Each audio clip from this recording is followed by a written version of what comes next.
Hey everyone, we have some news today with MindMed. Quite a bit of news with MindMed this week, it seems.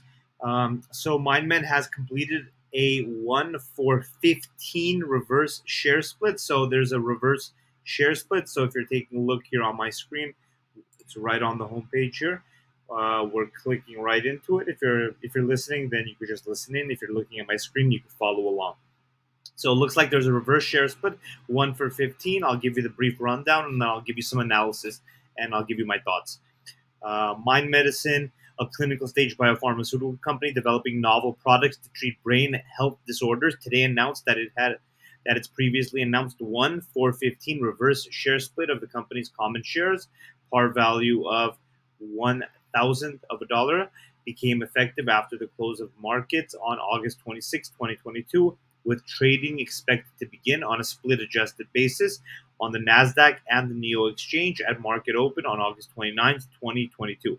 The common shares will continue to trade under the symbols MNMD and on the NASDAQ and MNED on the NEO, but are assigned QSIP numbers. They're assigned different QSIP numbers after the share split. So it looks like one thousandth of a dollar or 1/10 of a cent par value. The listed warrants will continue to trade on the NEO under the symbols MMED.WA, MMEDWR, MMEDWS as applicable, and they have the updated QSIPs here. Then they talk about why the split, why they're doing the split, why they're doing the reverse split. The reverse share split is intended to enable the company to achieve several important corporate objectives, give the company greater flexibility in considering and planning for future potential business needs, and to address the NASDAQ minimum bid price requirement in accordance with the Business Corporations Act. So this is a Canadian act, British Columbia. No fractional shares of common shares will be issued as a result of the reverse share split. Each fractional common share remaining upon the reverse share split, that is less than one half of a common share, will be canceled, and each fractional common share that is at least one half of a common share will be changed to one whole common share. Okay, and then for okay. It says shareholders owning shares via a bank, broker, or other nominee will have their positions automatically adjusted to reflect the reverse share split and will not be required to take further action in connection with the reverse share split, subject to brokers' particular processes. Makes sense as typical. So, yeah, basically, this is the gist of it. They're doing a reverse share split. So, each share is going to be 15 times more, and there's going to be 15 times less of the shares with some idiosyncrasies or particularities around complying with this Business Corporations Act in British Columbia in Canada. So they're listed on the NEO, which is a Canadian exchange. So obviously they have to comply with certain Canadian rules and regulations. And so there's some additional weirdness with the half shares up and down, but I don't think that's going to be a big relevant consideration. Another reason another reason they're really saying they're doing it is because they need to maintain the minimum price um, for Nasdaq. So to address the Nasdaq minimum bid price requirement. So I mean, it's not great that they're doing it, right? Anytime you're doing a reverse split, it's not the best. We want a forward split where the price has gotten so high and you know you're now splitting so the price is more attainable. Not that it makes any difference from a true finance perspective. Now let's get into some finance theory here. From a true finance theory perspective, it makes no difference, theoretically speaking, whether you split or whether you don't split. Now, in the real world, yeah, there may be people that are more inclined to buy shares if they're cheaper, but those are just going to be kind of uneducated retail investors.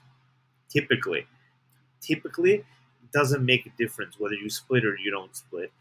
Whether you do a forward or reverse split, it doesn't change anything about the business. It doesn't change anything about the cash flow. All it does is just it says let's split up this pie differently. The pie is the same, but let's cut it up. Instead of cutting it up into so many slices, now after the split, we're going to cut it up into 15 times less slices. So if we had 150 slices, now it'll be only 10 slices, right? 15 times less. So 10 slices versus 150, but you still have the whole pie. So if you own 15 slices, now you own one slice. Same thing, right? Now you own one slice. So if you own 15, you own one tenth of the pie. One tenth of 150 is 15, and one tenth of 10 is one. Now you own one tenth, truly one tenth of the pie, as represented by one tenth of the slice. So it doesn't make a big difference in that case, but obviously we do want them to be able to continue trading on the Nasdaq, and we want them to be able to do whatever they need to do on the back end in terms of financing and making deals and whatever, and any kind of debt instruments they need to get, whatever they need to do. If it's contingent on the share price, then yeah, it makes sense for them to do a reverse split. So that's kind of not a big concern, not a question anymore, and that the share price is at an appropriate level to allow them to do whatever they need to do, whether that means trade on the Nasdaq or go get certain types of debt, whatever they need to do. So in that case, yeah, I mean, it's smart. It makes sense that they're taking action to be able to keep the company a going concern and be able to have flexibility. In that case, it makes sense. But from real perspective, the most true business perspective as an investor, it makes no difference. Now, if you told me one of their